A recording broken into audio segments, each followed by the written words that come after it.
Order! Order! You are an incorrigible delinquent at times. Behave yourself, man!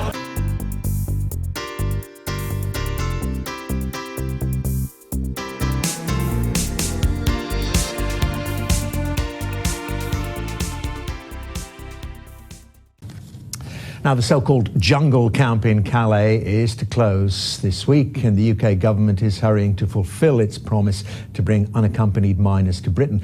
One of those who's led the fight, of course, to bring the children of Calais to Britain is the Labour MP, Stella Creasy, who joins me now. Very good to see you. First of all, I mean, your overall feel on the closure of this camp, is that a good thing or a bad thing? I mean, it seems you've been there, an awful place.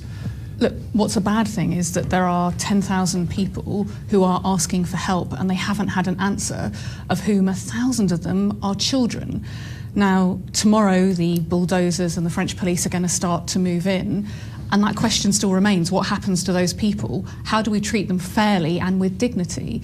And the problem has been that for so long people have wanted to avoid the question. Answering it and doing it in a way that is fair and people can have confidence in is happening at very short notice. And so we get this promise that the UK government has made about unaccompanied and indeed minors who have a right to be here because of family links. It all seems very last minute. Well, look, we passed the Dubs Amendment in name of the amazing Alf Dubs back in May this year. I went out to Calais over the summer, and one of the things that struck me, very simply, there was just nobody there to make that then happen. Now, I think the government should get plaudits for the fact that actually things have started to move, but it's obviously happening at very short notice, and that's the real concern for many of us. There's still a lot to do. There was an EU referendum around. Do you think it was that?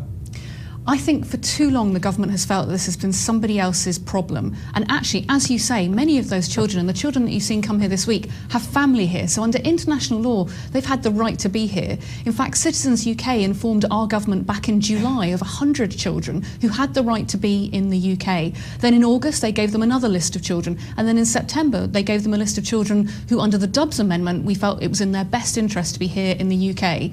That it has taken until October to act is a problem, but they are acting, and I think they should get recognition for that. But why do you think that problem developed? Well, that would be a question you need to ask perhaps Theresa May, who was, of course, responsible for this, and indeed Amber Rudd. What we're focused on right now is, look, 100 children or so have come here, and yesterday we saw the first girls coming here and we saw the first children coming under the Dubs Amendment. That's just 1% of that total population in Calais, and there are still a lot of children who need an answer, who do need processing, and I cannot stress enough, and one of the things that has been so depressing this week is people querying this safe and legal route, which has involved a lot of verification, a lot of checks. It's taken a lot of work by the voluntary organisations to get it right.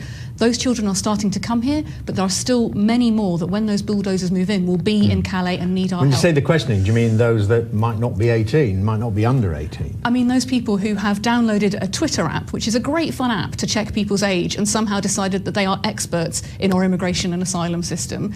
And one of the things I say to people about all of this is, look, it's absolutely right to ask questions, but it's then wrong not to do your homework. The tests that are being done in Calais, this is a legal and safe route for these children to come here. That is why they are coming here. That is why yesterday... But if they aren't children, I mean, that is significant if some of them aren't children. Well, I mean, there was that statistic, wasn't there, that up to September 2015, 2/3 of so-called children who arrived here actually turned out not to be I'm really glad children. you've asked about that statistic, Dermot. Let's debunk it. Because actually what that statistic was about was the total number of children who have been here illegally or arrived illegally. So, for example, they turn up at Heathrow, of then a proportion of whom there were queries about their age.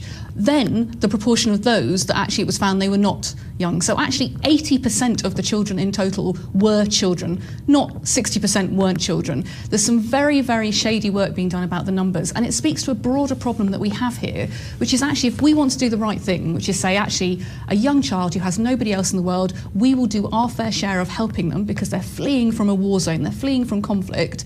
Actually, we've got to have confidence and trust in our system. So ask the questions, but then do your homework. But what about dental checks? I mean, apparently 17 other European countries carry those out. Why would you be against them? Again, and I know people find experts perhaps a bit old hat, but I'm going to listen to dentists on this, and dentists will tell you it's not an accurate test, so first and foremost it would be a waste of money, and also it's actually quite bad for your health because it does involve radiation. So really, are we going to say that it's in Britain's interest, it's the best of Britain, to apply a test to a child that is bad for their health because we don't think the other extensive tests, which involve their paperwork, interviews, talking to their family members who are here in the UK to verify their stories, are better? I think people need to be proud of the fact that actually albeit far too late, the government has started to get a process in place. They should be worried about the children who are still there and getting it right for them, and we need to make sure we have a better system in place so this doesn't happen again. And what about the children then that do get here? I mean, it's almost a case in some of their cases of out of the frying pan into the fire, because they're not being adequately looked after. They're being stuck, we're hearing today, in one of these detention centres, which isn't adequate, is it? No, and look, one of the things about this is that just getting these children here is the start of helping them get their lives back on track.